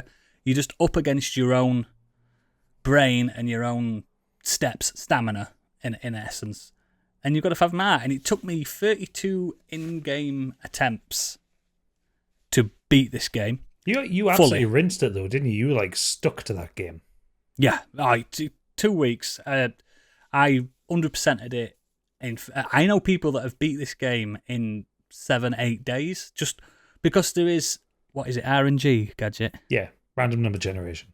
Random number generator mechanics where, if you're lucky, you might just have a perfect run by accident. Like on Slay the Spire or a game like that. You just might get the good cards. Or in this essence, it's rooms. You build rooms. Blueprints. That's the thing. You're building this room, this building. It took me 32 days to 100% everything and unlock all the secret mysteries, because it's not just the mansion. There's outside and there's underneath and blah, blah, blah. I don't want to spoil anything. No, I mean, for me, when I quickly played it, I was like, heard a lot about this, had a rough idea, like you say, of what you were supposed to do. And I was like, okay, so I walked into this room and they gave me the option out of the 3 choices, pick a room and do this. And it was like, right, then do this. And it was like that, then go do this. And I solved a little thing and I was like, okay, it's giving me this information. Then it's like, maybe I should start taking notes. Then I was just like, now what? What is none of this is telling me what anything means? I'm just like, I can't be asked. I was just like, I can imagine a lot of people thinking that. I couldn't be asked. I was but like, if you remember, we missed. That didn't tell you what to do. I never played it, so. Well, that's because it came out in 1983. Nothing told you what to do in those days. This is kind of harking back to those days where it's not telling you what to do. You've got to piece it together, and if I can do it, anyone can, in my opinion. No, I don't think it's that. I just think it was like I just didn't know what I was doing. I was like, I'm just going from. I didn't know what I was doing on day 1, day 2, day 3. I didn't know what I was doing. But that doesn't interest me. It took me till about day 10, where I was like, I'm actually because eventually you unlock permanent buffs, permanent increases, permanent stat increases, so you can explore for longer, or you're unlocking rooms that give you the ability to skip certain puzzles, blah blah blah, and eventually you just get the perfect run. You solve the mystery, you get out of there, and you've saved it. And the story's so beautiful and sweet. I was crying at the end of the credits. Genuinely crying. It made me cry. Because I thought it was Gone Home style, really good, like, letter-based narrative. You know, when you're reading letters. Yeah. Really good. And when I pieced it all together and what I was actually doing and what the philosophy behind it were, and I just found it absolutely incredible. Now, I think it's a 10 out of 10. I mean, it's the highest rated game this year, isn't it, so far on Metacritic? I think so, yeah. And I have to tell you, if none of that sounds like it's not going to change your mind, it's not going to persuade you to like it. You've got to be into that. What helped me really play this game and smash it is my little gadget I bought. And I don't mean a small version of him up there. I got the PS Portal. Now. Splashing out. Woo! Someone's earning, ironically. The PS Portal is a device that Sony brought out last year, was it? Which is a streaming screen attached to 2 halves of a DualSense. I reckon if we go back to the news story about this originally, I was like, it's stupid. You'd have been slagging it off. Yeah. I were, probably. I can't remember, but probably were. I think Stig's right on that. Yeah, now it is purely internet-based, so don't purchase it if you don't have good internet or reliable internet, because you can't use it without it. It streams to your device, or it streams from the cloud if you're paying for that service. Now, I did get a free trial to stream from the service when I bought this device. It's really good. The cloud servers from Sony are really fucking good. I'd say better than the... That's because you're the only one on it. Probably just me and Biggie. No, Biggie's a diehard PS Plus guy. I got it purely for the fact that I was getting fed up with the TV being used all the time. You know, I'm reluctantly handing it over to my daughter most of the time for her to watch whatever she wants, and I realised I was stuffed for wanting to game when I wanted to. Yeah. So when I heard about it for that. I got it because I wanted to lay in bed. Hear how good it actually was at what it was supposed to do. And you're right, it got absolutely panned for the fact that it did nothing else apart from stream. But you know what? It does exactly what it needs to do in my house. Unfortunately, though, I think this device is incredible. Again. Because now you can play your PS5 in bed. Yeah, I thought, because I've got 14 days to change my mind on it, I was like, I'll try it for a week and send it back. It ain't going nowhere, this motherfucker. Do you know what I mean? This is great. I was fucking playing it on the toilet. I was doing, you know what I mean? I was playing Elden Ring on the bog. Because the cloud functionality was only added as like an afterthought. Because originally it was literally, it was just to stream directly from your PS5. Yeah. It's in beta. But and then they somehow worked out how to do it, whatever. It's so good. I was playing Dino Crisis on it, Gadget. Dino Crisis. Nice. You know that game that you and Stig always want? Dino Crisis. I can play it on my PC if I want to. It's on the toilet? Yeah, on the Steam Deck. Yeah. How much will your Steam Deck? Also, I can play that on my device anywhere in the world. How much was it? Your device? Doesn't matter. I got a really good deal on this. It cost me £99. So that's good. Fun. I love it. But yeah, it allowed me to play more Blueprints than I should have done and smashed it. And again, I've just had a fantastic 2 weeks of content. I just can't. I thought, because I had 3 weeks off between jobs. Like, I start my new job on 28th. I've got another week off. And I've just been like, I'm going to be so bored. I got loads to do. It's been so good. What a good couple of weeks to have off. Everything's coming out. It's been amazing. I've not left house. It's been amazing. It's been really good. And I'm just really blessed that I've got all these lovely things. But yeah, that's been my week. #blessed. I'm sure you've been out to the cinema 7, 8, 9 times. No, well, once. I'll get on to that. I'm just trying to think how many times I've been to the cinema. No, so I've finally watched Jack Reacher, or just Reacher, season 3. Glorious bollocks. That's great. The best way to So describe Reacher. So good. It's just fun and stupid. And the last episode is just like no nonsense Reacher. I was like, yeah, I love it. Yeah, good fun. They're just an easy watch, but I wanted to wait till it was all out because it is proper bingeable. Like you do one episode, like just straight on to the next one. No waiting. Yeah, I did season 1 and 2. I haven't done 3 yet, but yeah, I did exactly that with 1 and 3 2. I like that. I like that every season's slightly different in its tone. Yeah, but it's still Reacher there in the middle of it all. The only thing I would pull up on this season was he just kills a lot of people. I know they're bad guys, but he doesn't know. Don't think about it, does he? He doesn't think about it. He doesn't really know how much It's Nathan of a bad Drake guy all these over people again. are. He's just literally just. I mean, to be fair, we've watched all 3 seasons in fairly close contact with each other, and he kills a lot of people in those seasons as well. Yeah, he does. It's a body count heavy show. It just felt really high. This He doesn't kill as many on the first season, the Killing Floor season, until the last few episodes, and he just kills. Yeah, there's quite a lot killed in season 2, and I don't particularly nasty fight on the fire escape. I remember from season 2. Cracks that guy's neck using his own weight. It's like, I mean, season 2. My favorite one was the lad in the cement. Oh yeah, because as soon as you seen him walk on a patch of wet cement, he's like, someone's dying in that tonight. Yeah, foreshadowing. There's some really good action sequences in the 3rd season. Yeah.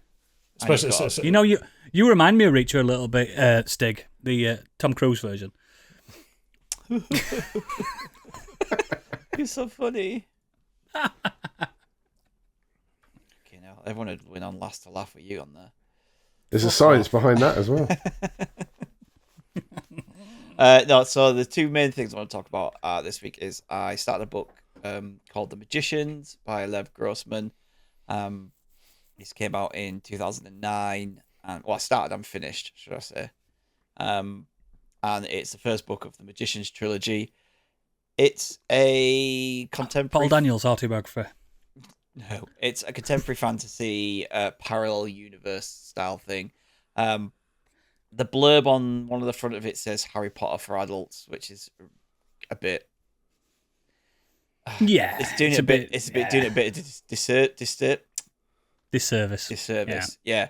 It isn't. The most thing that has in common is that there is a magical school, but this doesn't follow the character through like school time. It does, but it's not like this book is year 1, this book is year 2, this book is year 3. So the story is it's an adult fantasy. There is drinking, sex, swearing. I'm in. All that kind of stuff, isn't it? It follows a guy called Quentin Coldwater. He's a high school student from Brooklyn, who he along with his friend James and Julia, there are one's ginger, one's a bookworm. No. They've gone to a interview to get into Princeton. Whilst they're there, the guy who was meant to be interviewing him, they find him dead. Oh shit! When the paramedic turns up, she gives Quentin and his friend this message or this envelope, and Quentin kind of takes her up on the offer, takes the envelope, and eventually it transports him to Breakbills, which is a magical school in the I think it's like upper New York somewhere, out in the middle of like the woods and the nice greenery kind of place. And it literally follows him making friends with new students there, finding a lover, and going through the tests and the trials of what being at this magical school is all about. He gets so it's there. not magicians as in like stage magicians pulling rabbits out of hats. It's real magic. Yeah, it's real magic. Okay, but they call themselves magicians. Why but not? you can actually, they say people who have graduated have gone and made careers being stage magicians. They have used their magic to make money using stage magicians. Like, what's his name? Mind Freak. What's his name? David Chris Blake? Angel. Chris Angel. Mind Freak. But what this does is, the first half of the book follows Quentin and his friends through 5 years at Breakbills. It literally It covers his time at school within 5 years, which includes like the time they have to go off and do like the certain trials. It includes something called the Beast arriving at one point, which causes an issue. And all around that is kind of him having to deal with, he doesn't really know his place in the world. He doesn't really know what he wants, whilst also kind of having to juggle. Does he like this girl? Are these real stuff. Are these people his friends? Catching people like fucking and being like, that kind of thing. Like it's just all this kind of shit that would happen at a boarding school, basically. Yeah. I get you. And then the second half, half, all right. And then the second half of the book is them. They finish school and they're outside of school, and this is them in the world and having to deal with what happens to a magician once you graduate Breakbills, because it's not like Harry Potter where you have they are secret. They don't kind of reveal themselves, but they don't have a ministry of magic. There isn't like a secret society of magicians. They're just sent off into the world, and some of them just become. Yeah, some people are magicians. They just become normal people. They just integrate themselves back. You've got to have society. A job. Some of them use their magic to kind of study further magic and stuff like that. But around all this is this book called Fillory and Further, which is a very Narnia-esque magical, like it's a book within this book that he's like kind of obsessed with, and that comes into play like further down the line. And it does take a lot from Narnia. It takes stuff from Harry Potter. It takes a lot of things from some Diana Wynne Jones novels, and it kind of melds it all together in a bit more of a That's all right. adult fantasy. I don't think you'd like it personally. No, because it's not your kind of thing. Not enough real world politics in it. It's just really easy reading. It's a bit immature, should I say? Some of the language in it is, I get, hey, cocksucker, I'm a magician. Yeah, genuinely. Like it's you kind of think, he's trying to tell this from a young adult's perspective. What would a 22-year-old, person? I'm gonna pull my cock out of your hat. No, not really. Not like that. Really, not that bad. But like, it's more like, what would these 22, 23-year-old magicians who have graduated from this college? They've been given a bursary, and they're Americans. Which that never helps. So, which would, this bursary they've got kind of means that they don't have to do anything for about 5 years at least. So they're just out there literally getting pissed, taking drugs, shagging. Okay. And it's kind of some of the language that's used and all around that is a bit. I mean, if they're 23, mate, we all used to say some stupid, horrible crap. At 23, that's the only. That's the kind of thing. In his late 30s. Some of them use certain language, and you're kind of like, well, I get it. It was wrote in 2009, and these characters are stupid and young.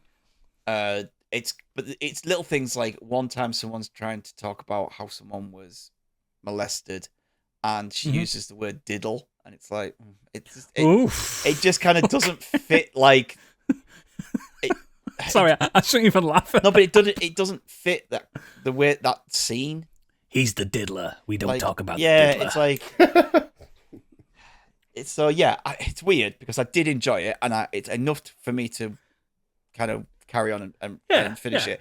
There's actually a sci-fi TV show, like the TV channel Sci-Fi. The TV channel. Yeah, there's actually, it was filmed. It's done over 5 series, so I might actually give it a watch. Oh shit! It's been out and gone. Yeah, it's been out and gone already. Yeah. I forget sci-fi exists, me. I bought this book ages ago. My friend that I used to work with about 6 years ago recommended it to me, and I was just like, I just put it on my Kindle and it sat there and went, oh, I'm going to give that a read. So you read it? Yeah, I read it. This one I actually read. Wow. Didn't listen to this one, I read it. Okay. But yeah, I couldn't say, oh, if you love Harry Potter, you'll like this. Because it's not. Just, it has magic and there's a school. That is it. It's allowed to play on the hotness of 2009. Like, Harry Potter would have been in the zeitgeist, and why not capitalize on them and make your own spin on it? There's loads of shit that came out at that time, didn't it? It very much kind of does take from that, and it takes a lot from, like I said, it takes a lot from Narnia books, the Chronicles of Narnia. Yeah, and it why takes wouldn't stuff it? from like Jonathan Strange and Mr. Norrell, if you've ever read that. I've heard of it, yeah. That it takes a lot of stuff from that. Why wouldn't it? Yeah, apparently he said as well that even like likes a Highlander influenced him in certain parts of this. There can be only one. Yeah. Yeah, I enjoyed it. I'm not sure if Gadget would enjoy it. He might enjoy it like just for the world and the story. There's not enough corporations and sci-fi. The magic is not overlords. The magic is really simple in it. It's not like overcomplicated. But I did enjoy them using D&D to create magic in this. I did send him a couple of screenshots from that. There? Yeah, because they're actually taught. They're not taught defensive spells. It's not like Harry Potter where the first year they go in and they go, by the way, learn how to duel with each other. And, yeah. Defensive and attacking spells. Actually, defensive spells are encouraged. Sorry, attacking spells. They're not taught that. It's discouraged. It's illegal. Which should make sense. They taught magic to help them be one with nature and be one with the world. So when druids, when they decide to go off on this like adventure, which I won't spoil, they think we're going to have to learn some magic. So they use D&D as a reference, and they learn how to do fireball and magic missile. Fireball's a bit too explosive for my tastes. To master that spell. What are you talking about? A 20-foot radius? Yeah, it's a bit much. It's a bit much. You're not casting that in an apartment block, are you? I mean, you can. I didn't ask how big the room was. I said, fuck it, I cast fireball. What else you been doing, Stig? The other thing is I watched Sinners. This is a new film from Ryan Coogler. Oh, yeah. It stars Michael B. Jordan, Haley Steinfeld, Miles Carter, and Jack O'Connell. That's a cast. Wunmi Mosaku, who, if you don't know, is she's one of the people from Loki, B-52, is it? Yep. I think she plays. And Delroy Lindo, and a bunch of other people. It's an American period horror. It's set in the Mississippi Delta in 1932. Is it? Now I'm into it. Michael B. Jordan plays dual roles. He plays twins, Smoke and Stack. I've seen the trailer to this. Yeah, so he... What's it called again, sorry? Sinners. Yeah, I've seen the trailer to this. These two are two twin brothers who have been off to war and they've come home. And so they've fought for their country. They've gone off to Chicago, been working for Capone, and decide to come back and set up a music venue, and not speakeasy, a juke joint. Yeah, in their local black community. And the first half of this film is just them setting that up, really. And it's not until like the second half of the film where Jack O'Connell turns up, who is a vampire. He is drawn to them. So the film starts you with. He's a vampire. I didn't see that coming. Yeah, well, it doesn't hide away from the fact that it's like a vampire film. Is it a long film when you say the first part and second part? Is it like quite a long film? It's about 2 hours. Oh, okay. It's fucking brilliant. I'm well into it just from your little synopsis. Really is. So the whole premise that they start off with is that music kind of brings people, the way that music brings people together, but certain musicians can invoke like spirits from the past and the present and the future. And what that does is one of the characters, Sonny, his music, Sammy, sorry, I should say, his music kind of draws the vampires. The vampires are drawn to his music. A lot of old Creole and voodoo is based on music as well, not just skulls and bones and stuff. So this obviously it's a vampire film in quote unquote, but it's like that's set dressing. The meat and the bones in this are like, it's not the vampires, it's the characters, it's the setting, the study on them. It's the music. The music in this is fucking amazing. It is absolutely perfect. It is blues, it is jazz, it's like of the South. It's soul from the South in the mid-30s, in the 30s America. Oh, yeah. The score is fantastic. It's done by can't pronounce his name, Ludwig Göransson, who did the Oppenheimer and Tenant's soundtracks. He did Creed 2 and Black Panther. So he's worked with Coogler did Black Panther as well, didn't he? Yeah, he's worked with Coogler before. It's like part crime thriller, coming of age story, drama, romance. I'm banging to this. Sounds like everything, didn't it? There is a sequence in this film about halfway through when they're at the Duke and the music's playing and everyone's dancing. It's fucking spellbinding. It is beautiful. It's so good. I'm not going to even talk about what they do with it, but it's so impressive and just amazing. The cinematography looks incredible. The acting is great. The script is snappy. It's funny when it needs to be. It's serious when it needs to be. It's full of subtext about. So there's characters in this. Time. Yeah, there's obviously black characters in this. There's Asian characters. Yep. There's Irish characters. There's indigenous people. It kind of blends all of them together to tell us the stories of, like, these are the people who built America. And then we're just shat on, but by the white man. And this is a moment in time where they are free. These two brothers have created this Duke, and they've invited like the black community to come there, and as these two Chinese Americans that help them as well, and they're having an amazing time. They're drinking, they're dancing, they're singing, they're playing cards, and then vampires turn up. Yeah, it's full of sweat, it's full of sex, desire, and it's fucking brilliant. Honestly, I absolutely loved it. And is it only in cinemas? It's literally just come out this week. It's done really, really well so far as well. On its opening like few days, it's done like 45 million for like a small film. Wow. It's really good. Yeah, man, it's my favorite film of the year by far. I was thinking this week, looking at like upcoming films, I don't see anything that I know of that something could surpass it. I was thinking I don't see anything here this year that's a 5 out of 5. I don't see anything coming out. I don't think Thunderbolts or Fantastic Four, Superman. I don't think any of them. I just don't see it. But this has come out. I saw the trailer for it several weeks ago. I thought that looks amazing. Yeah, I remember seeing the trailer. This is a 5 out of 5. This is just amazing. Michael B. Jordan plays obviously both brothers, and in some films, like I obviously watched the Alto Nights recently, which I reviewed. Doesn't work. This completely works. They are two separate characters.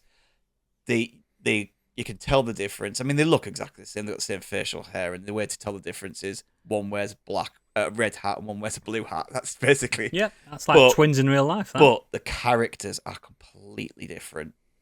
Like, I've always liked Michael B. Jordan, though. I've always liked him. Yeah, he is really, really good in this, and the supporting cast are excellent as well. What about Buddy Guy's in this? Sorry? Oh, Buddy Guy is in it. Yeah. Who's that? He's an 88-year-old bluesman guitarist and an absolute musical legend. Oh, okay. And the music, honestly, the music is amazing. Like, it mixes. It's obviously it mixes a lot of like the South blues, R&B, and jazz from the time. But because of the vampires, Jack O'Connell's character is like an Irish immigrant, so there's some like Irish folk song and dancing in there as well. Yeah, man. Why is it? This is making me want to go. I would recommend going. I'd go to cinema to see this. I genuinely would. I know I could say that about a lot of things, but I really, really, really would go see cinema with this. I would also advise, do not watch the trailer if you haven't watched it, because it gives away massive spoilers. It tells you the trailer literally gives away the fate of some of the characters. And also there is a mid-credit scene, but it's an epilogue, so it's not doing a Marvel. Sting. It's not setting anything not Sting. up. It's not a Sting. stick around with it. Watch the credits. Watch the mid-credit scene because it's a ending to the actual film. There is apparently a post-credit scene as well, which I didn't know about, so I didn't stay for. But it's just someone singing some blues in a church, so it's not. It's worth it. It's worth it for the song, but apparently, it's not gonna. If you didn't stick around, you could probably watch it on YouTube one day and you'd be fine. But yeah, man, like easily the best film of the year so far. This ticks all my fucking boxes. This. I genuinely think if this came out in Oscar season, they'd be talking about it, but or like for next year. But I think because it's coming out in April, it'll just get forgotten about. Wow. What a week. What a 2 week we've had. What a 2 weeks. Have our listeners had such a great fortnight? Some of them have, certainly. We do have some feedback that was missed from the biggies because it came in like 10 minutes after we finished recording last time. Oh, we were all in the green room sniffing coke off hookers and stuff at that point, weren't we? So, late award nomination and presentation from one Jack Chambers Ward. Oh, I like him. Yeah, and his award was the greatest enemies to friends story of 2025, Biggie and Jack Chambers Ward. Yeah, they're boyfriends. Oh, yeah. Fuck Bobby Wayne, man. Yeah. The thing is, Jack's back, man. Jack is back. Biggie flip-flops his love interest so fast. It's unreal. Is this some alien D&D resentment? Yes. Him and Jack made up, and then he's found a new enemy in Bobby. Onto the feedback for this week. Todd Story has said, I just finished the Amazon Prime series Bounty Hunter with Kevin Bacon. And I've also been watching... I didn't even know that existed. I've also been watching Severance on Apple TV. I actually think you might like the Bounty Hunter one. It's like a demon hunter show. Oh. Yeah. With Kevin Bacon? Kevin Bacon. I like a bit of Kevin Bacon. Cutting Footloose. Yeah. Suck a goose, however the rest of the lyrics are. Is he still the Suck a goose, is it? Is he still the greatest actor of all time? He never was. He never was. Mike Halstead has said, God damn it, Gadget. Yeah. Because he's quoting because he says, do you get a cut from Audible or something? Once again, you've recommended a book that's fucking fantastic and now I'm hooked on the world of Dungeon Crawler Carl. Only another 6 months to wait for all the credits to get all the books. It's such a good concept and it's so funny, especially the goblin boss with the trolley full of explosives. All I'm saying, Mike, is that I've never seen Jeff Bezos and Gadget in a room at the same time. They could be the same person. You and Jeff. Fucking hope not. I did. I saw Gadget letting a lot of female astronauts off a rocket this week. Look, as euphemisms go, that's one of your better ones, and we'll leave it at that. Mike goes on to say, I actually completed Dragon Age the Veilguard and wasn't disappointed with the endings I got. I was disappointed in the beginning of that game. I got about 2 hours in, it was shite. Shade. Did you like Mass Effect? Yeah, I love Mass Effect. Oh, okay, so it's not a remember, famously, my shepherd died a virgin. He never had sex. Not once. He then says, I watched Sisu, a film about a former Finnish Special Forces veteran who takes on a group of Nazis in World War II who are trying to steal his treasure. Many comical deaths of Nazis is always a good win in my book, and it's only an hour and 30 as well. That's been on this for a few years. We were pro-Nazi murder podcast. Yes. Except Biggie, who's just pro-Nazi. Hot take. Yeah, he's pro-Nazi, him. No, I've had my tattoo removed and everything now. It was going to be a maze, wasn't it? for any new listeners, that is a joke. It's a running joke. Yeah. He doesn't like Nazis. Just in case you're new. In fact, he's quite the opposite to a Nazi. They wouldn't even like him. Well, definitely. No. No.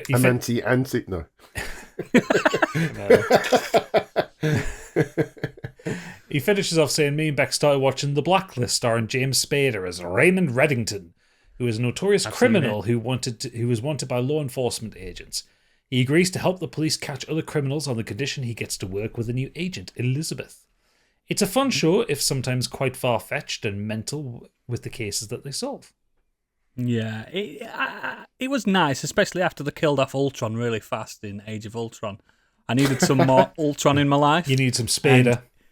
And he is just Ultron. He's in the office as well. Yeah, he's Richard California, or is that his name? Yeah, Robert California. Robert That's California, just Ultron yeah. running a paper company. Bang into that. Xenos has said, I've been playing an unreasonable amount of Cyberpunk over the last few weeks. Specifically, I finished the game on my first character and immediately made a new one to dive back into it with melee specializations instead. I'm almost back at the end of it again now. As much as I wanted to go Mantis Blades, I'm getting far more use out of a good katana. But I'm essentially just blending entire hit squads in under 5 seconds anytime I get into a fight. It's doable. He's really good at... He helped me out loads. I was concerned with my whips, cars, if you're not as cool as me, in Cyberpunk, and he gave me some top tips to get some top good cars. And I was very happy with that. He loves a deep mechanic game, doesn't he? Oh, boy? Yeah. I don't know if I can jump straight back into a game I've just finished like that. I don't think I do. I do it all the time. Palate cleanser. I can't even jump into a game I've finished several years down the line. Oh, you've not finished? Yeah. He says, aside from that, Path of Exile 2 had a big update and absolutely shat the bed over it. A ton of builds no longer work, and the game is measurably worse in many respects. Enemies are now damage sponges. Consequently, that's the one Elon Musk pretends to play. I was about to say that, yeah. Pretends to play. Consequently, I've instead joined about 150,000 other people in going back to the last epoch, which has also had a big update this week, and frankly couldn't have asked for better marketing than a competitor shooting itself in the foot. Working back through the campaign at the moment and finding it so much more tolerable than Path of Exile 2 has become. He really likes a deep mechanic. That boy is the deep mechanic. The mechanic of the deep. That's who he is. That's who he is. I love it. I respect it. Any more? One more. Bunny Boy Angry Kurt. There we go. He said, hi crew, TV-wise, I finished watching season 3 of The White Lotus. It was a good season, but I felt a step down from the first two, and the finale was particularly disappointing, with none of the threads being resolved in a way I found particularly satisfying. Still highly recommended, though. Mm-hmm. I also watched Lotus. I also watched the Liverpool documentary on Amazon that Biggie mentioned last time, and I also enjoyed it like him, despite not being a Liverpool fan. Although I love It's a good documentary, that one. Although I love anything to do with football, so take my view with a pinch of salt. Now I've moved on to Mad Men and started The Last of Us Season 2, which got off to a good start. It did, yeah. I didn't mention that because it's one episode in it. Yeah, and I haven't started yet. Gaming-wise, I finished and got the platinum in the Brick Breaker I mentioned last time, Breakout Recharged. I love that he's still supporting brick breaking games. Yeah. Given I got the platinum, it's fair to say I loved it. As far as that genre goes, it's 10 out of 10. Something I would give a generous 7 out of 10 to was Yakuza Kiwami. It had all the good stuff that a Yakuza game has, but still suffered from difficulty spikes, and whilst the story was good, I didn't think it was as good as the others I've played. I mean, that's a symptom of it being the first game in the series. Yeah, I think Kiwami's the worst one. Because it was the first. I think Gaiden might have been the worst one, but yeah, it's... yeah, that's true. Yeah. I also didn't think the side stories were particularly memorable. Glad to get it off the plate, though. Other than that, I'm still enjoying Split Fiction. Yeah, that's a thing. Only watched one film, which was The Conversation. I was cooler on it than everyone else. It was a good character piece, but it was a bit too slow-paced for me. Mm-hmm. I enjoyed that when it came out, but I can't remember what it's like. Good, man. It's good. Mm. French Connection, watch that. Not when That's it on. came out, sorry. I think French Connection's on iPlayer now. Long time. Really, definitely worth watching that. I watched Definitely. that recently, and man, it's fucking good. French Connection's unreal.